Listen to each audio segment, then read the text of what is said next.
पंजाब केसरी में आप सबका स्वागत है। मैं हूं चंद्रशेखर धरनी। इस वक्त श्याम सिंह राणा जी हरियाणा के कृषि मंत्री हमारे साथ मौजूद हैं, बातचीत करेंगे। राणा जी, स्वागत है पंजाब केसरी में। धन्यवाद आपका जी, आप आए।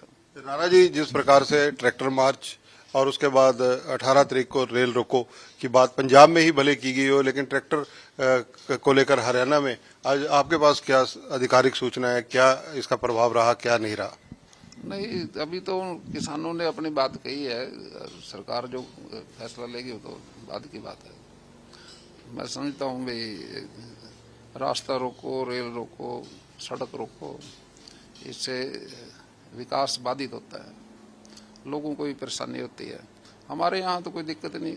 हमारे किसान भाई सारे अपने सारी फसलें MSP बिकती हैं, 72 घंटे में सबको पेमेंट मिल जाती है, कोई परेशानी नहीं आता।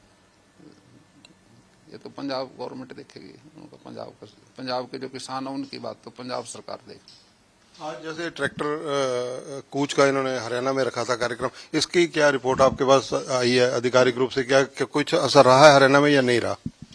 देखिए, किसान यूनियन ऐसा तो नहीं है अभी कोई सारी चीजें सब मानते हैं। कोई मान लेता है, कोई नहीं मान लेता है। थोड़ा बहुत अकड़ी कोई किसी ने ट्रैक्टर मार्च किया होगा, वो भी हमदर्दी में। यहाँ से परेशानी कुछ नहीं थी। इस यहाँ के प्रदेश से कोई दिक्कत की वजह से किसी ने कोई रोड मार्च नहीं किया। वो तो एक भाईचारे के तौर से सोच लेते हैं भी किसान भाई हैं, उनके समर्थन में एक दो आदमी कोई आ गया होगा तो दिक्कत नहीं। जिस प्रकार से जगजीत सिंह डल्लेवाल को 21 दिन के करीब हो चले हैं बैठे हुए, और उसको लेकर क्योंकि पंजाब मसला तो पंजाब का है, लेकिन पंजाब हरियाणा का बड़ा भाई है, हरियाणा उससे बिल्कुल सटा हुआ है, तो बॉर्डर पर ही बैठे हुए हैं। तो आप इस मामले में पंजाब की सरकार से क्या अपील करना चाहेंगे? क्या करना चाहिए उनका स्वास्थ्य को लेकर, सारी चीजों को लेकर? नहीं, स्वास्थ्य की तो चिंता करनी चाहिए सरकार ने। तो कोई भी किसान भाई है, उसकी अगर कोई तबीयत बिगड़ती है उसकी तो ख्याल करना चाहिए, कोई दिक्कत ना आए किसी को। बाकी आप जानते ही हो भाई, हरियाणा पंजाब में तो बड़ा अंतर है। हमारे यहाँ किसान अपनी बात अपने विधायकों से, अपने सांसदों से, अपने मुख्यमंत्री से कर लेते हैं। अब मैं भी जाता हूँ, किसानियों ने मेरे पास आते हैं, उनकी बात सुनता हूँ और जो मेरे से बनता है मैं उनकी बात को पूरा करता हूँ। इसीलिए चुनाव होते हैं देश में, नगर पालिका के हो, लोकसभा हो, विधानसभा हो, नगर निगम हो, इसलिए कराए जाते हैं भी लोगों की बात सुनने के लिए कुछ नुमाइंदे लोकसभा के सिस्टम से, लोकतंत्र के सिस्टम से आते हैं, वो सुनते हैं उनकी बात। पंजाब के किसानों ने वहाँ सब विधानसभा में MLA भी है, सांसद है, मुख्यमंत्री है, मंत्री है, अपनी बात उनको कहनी चाहिए। अपने जो प्रतिनिधि हैं उन्हीं के माध्यम से कोई रास्ता निकलता है।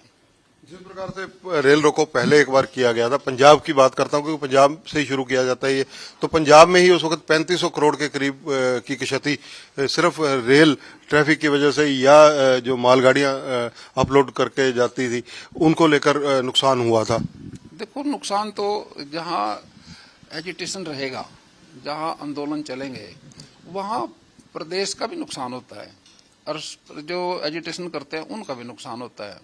मैं समझता हूँ भाई, जहाँ पंजाब के अंदर काफ़ी एजिटेशन, रास्ते रोको के चल रहे हैं ये, तो पंजाब की इंडस्ट्री धीरे धीरे करके बाहर दूसरे प्रदेशों में जाने लग रही है। अब जो राइस मिलर थे, कुछ दूसरे इंडस्ट्री, कोई बिहार जा रहा है, कोई उत्तर प्रदेश जा रहा है, कोई किसी प्रदेश में जा रहा है। आखिर ना नुकसान तो अपने प्रदेश का ही होता है जहाँ एजिटेशन चलते हैं, और जहाँ ठीक ठाक वातावरण रहता है वहाँ विकास हो जाता है। विकास बाधित होता है इन बातों से, नुकसान प्रदेश का होता है। ये बात किसान भाइयों ने भी अच्छी तरह से जानते भी हैं, समझते भी हैं, इस पे गौर करनी चाहिए। कानून व्यवस्था कहीं ना बिगड़े, इसके लिए हरियाणा की पुलिस, हरियाणा का प्रशासन की भी निगाह है, क्योंकि वो बार बार दिल्ली कूच की बात करते हैं, लेकिन हरियाणा की तरफ से ये कहा जाता है कि उनके पास अनुमति नहीं है, इसलिए नहीं जाने दिया जाएगा। ठीक है, प्रशासन अपना काम देखता है, उनको जैसे अपने प्रशासन की जिम्मेदारी उनकी है पुलिस की, तो वो अपना काम तो वो करेगी। राणा जी, हरियाणा में नायब सैनी पार्ट 2 सरकार ने किसानों के लिए प्रमुख रूप से क्या क्या अभी तक किया है, वो हमारे दर्शकों को बताइए। नायब सैनी जी की सरकार ने बहुत कुछ किया। देश में 37 राज्य हैं और हरियाणा भी हमारे देश का एक हम कहें भी कृषि प्रधान राज्य है। खेती बाड़ी सबसे ज्यादा होती है। और नायब सैनी जी ने यहाँ सबसे पहले ये जो 24 फसलें हैं, जिसमें 2-3 फसल ऐसी हैं जो हमारे यहाँ नहीं होती, लेकिन कोई अगर उसको करेगा उसका भी रेट मिलेगा। यहाँ सबका MSP मिलता है। और दूसरा, नायब सैनी जी इस बात का ख्याल रखते हैं, अगर कोई किसान सूखे की लपेट में आ गया, बाढ़ की लपेट में आ गया, तो उनको भी हमारी सरकार से मदद मिलती है। पिछले साल तो काफी हमारा सूखे का वातावरण रहा, तो 2-2 हजार रुपये पर एकड़। पूरे भारत में एक हरियाणा प्रांत ऐसा जहां के मुख्यमंत्री नायब सैनी जी ने 2-2 हजार रुपये देके 12,000 करोड़ रुपया किसानों को देने की मदद की। ये सबसे बड़ी बात है। और किसान निधि तो हमारे प्रधानमंत्री जी हिंदुस्तान की सरकार दे ही रही है किसानों को, वो भी मदद कर रही है। लेकिन MSP हर साल बढ़ता है। बड़े MSP पे ही फसलें बिकती हैं। कोई ऐसा तो नहीं है भी कोई रेट कहीं सरकार नहीं बढ़ाती। अब गन्ने का भी 400 रुपये का रेट है, और मैं समझता हूँ भी काफ़ी अच्छा रेट है। और गेहूं का भी रेट बढ़ता है, धान का भी रेट बढ़ता है, और फसलों के भी पिछली बार रेट बढ़े थे काफ़ी। तो मैं समझता हूँ भी सरकार पूरी मदद कर रही किसानों की। MSP के कानून बनाए जाएं, ये प्रमुख डिमांड है किसानों की। मैं कहता हूँ, अब आप एक बात बताओ, एक हम किसी के लिए खाना लेके आए और खाने वाला कहे जी पेंट पा के लेके आ फिर खाऊंगा, कोई बात थोड़ी है ये। MSP तो दे ही रहे, बताओ कौन कहाँ नहीं MSP मिलता। इसमें कानून की तो बात ये, अभी MSP अगर ना मिले तब तो बात करो आप। आज इनेलो के नेता पूर्व विधायक अभय चौटाला वहां समर्थन के लिए गए हैं। इसके अलावा कई खापें भी उनके समर्थन में नजर आई हैं आज कुछ। देखिए, अभय चौटाला जी भी किसान है, ऐसा तो नहीं है। किसान है, हम भी किसान है। हमारे मन में भी अभी किसानों की कहीं ना कहीं कोई नुकसान ना हो, कोई अगर बीमार है उसका राजी खुशी का पता करने के लिए हमारी परंपरा है ये देश की। अगर कोई हमारा विरोधी भी बीमार हो जाए, हम उसका ही पता करने जाते हैं। और ये तो हमारे विरोधी नहीं है, तो किसान भाई हैं।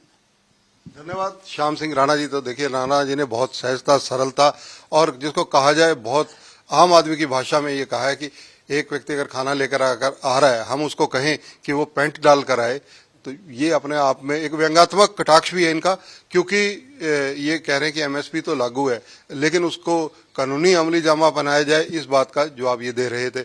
इनका कहना है कि नायब सिंह सैनी सरकार हरियाणा में पूर्णतया किसानों के पक्ष में है, हर चीज किसानों के पक्ष में की जा रही है, और जो भी अन्य योजनाएं हैं उनको जल्दी धरातल पर और अच्छे तरीके से लाने के लिए आगे भी प्रयासरत हैं। कैमरामैन संजय सिंह के साथ चंद्रशेखर धरनी, पंजाब केसरी टीवी, चंडीगढ़। हमसे जुड़े रहने के लिए हमारे YouTube चैनल को सब्सक्राइब करें और नई वीडियो की नोटिफिकेशन के लिए बेल आइकॉन को दबाएं। अगर आप ये वीडियो Facebook पर देख रहे हैं तो लाइक जरूर करें और ज्यादा से ज्यादा शेयर करें। धन्यवाद।